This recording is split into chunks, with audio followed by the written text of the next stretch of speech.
Okay, taxation of benefits. Well, Social Security is taxed, but it's taxed according to a very interesting definition of provisional income. And I say that because they utilize tax-exempt interest, the interest you make on municipal bonds, where usually, that's not taxed.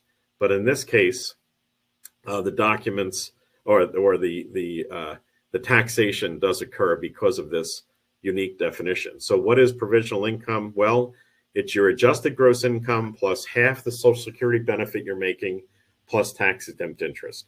So if your provisional income, and let's pick on, married couple right here, if your provisional income is over $44,000, then up to 85% of your Social Security will be included in tax, okay? And let me just emphasize something. I did not say it's an 85% tax.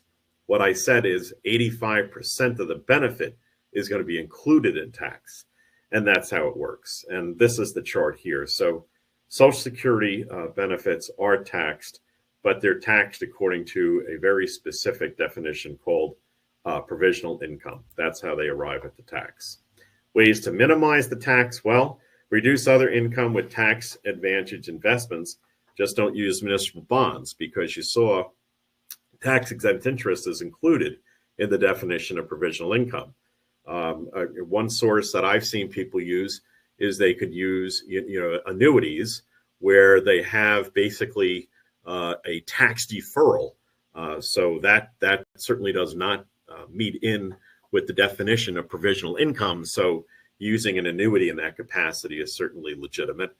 Anticipate IRA RMDs. I am sorry about all the acronyms, but IRA, individual retirement account, RMD, required minimum distributions. What are those? Well, required minimum distributions are those forced income, it's forced income that you must take out from your IRAs, your 401ks, and your 403bs at a certain age.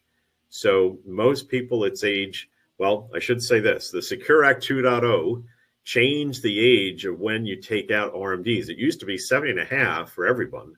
Then they made it 72. But right now, if you were born prior in 1959 or earlier, you have to make sure that you take your required minimum distributions by age 73.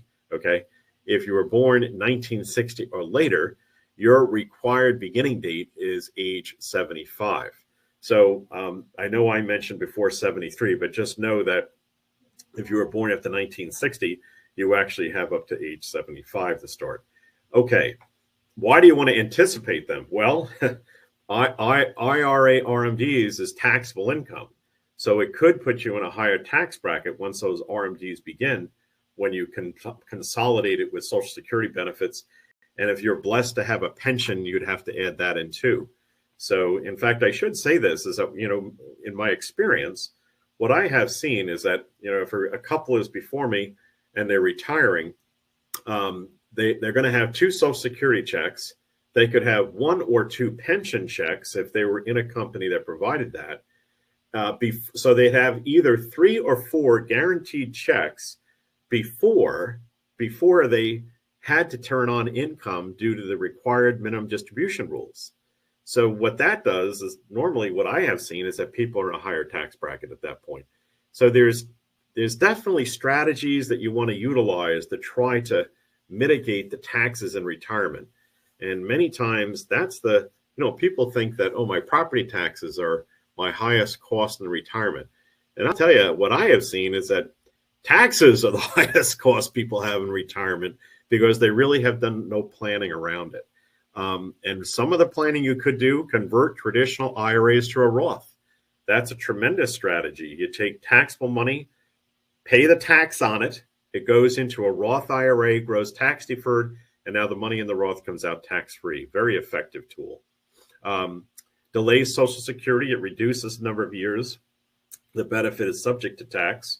Reduce expenses, pay down debts, etc., and continue to manage taxes throughout retirement. One of the things I have seen is I've seen people spend more time planning out their vacations each year than they do planning out how to get money out of their retirement accounts to mitigate taxes, which, by the way, I might add, could very well pay for the vacation if you do it right. Or pay a good chunk of it in saving the money.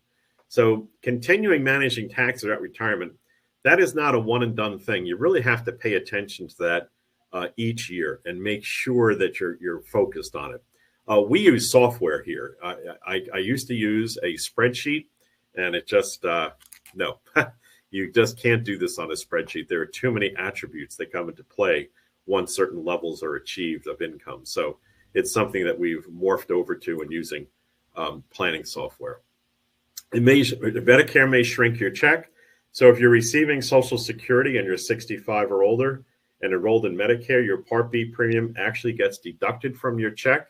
So if you started taking your Social Security age 62, which of course you could, as you know, because you're listening to me, well, that amount that's coming out of the check is going to represent a larger amount than it otherwise needed to be. 9% versus 5% if you started, at age 70. So it takes a chunk out of your check as well. When to apply for Social Security? Well, if you apply early, these are just some things to keep in mind. If you apply early, your benefit starts low and stays lower for life.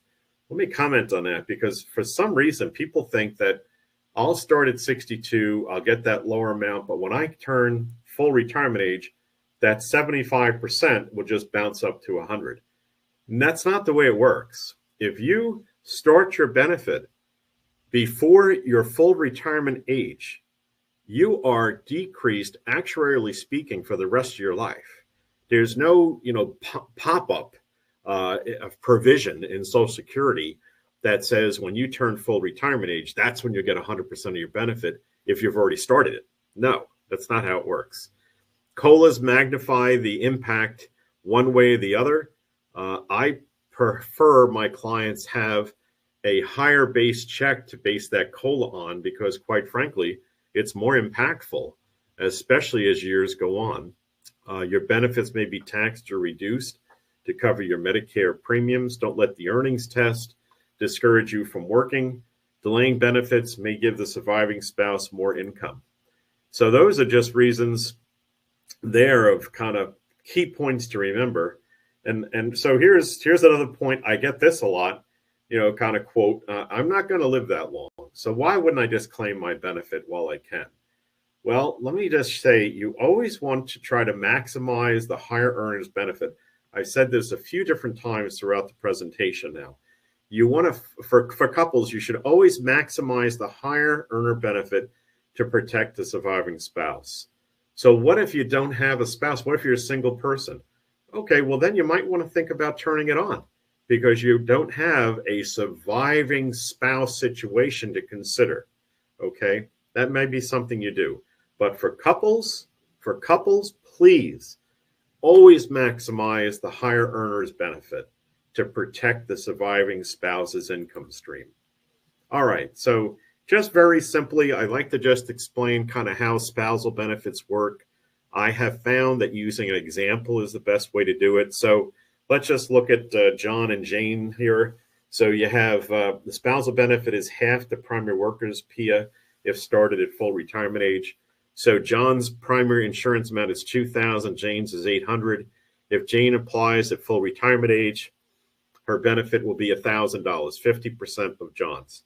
Okay, that's fabulous, because what happens there is that the household gets $200 more per month than otherwise. But very important, and I don't want to underestimate I do want to overemphasize this. You have to do it at full retirement age.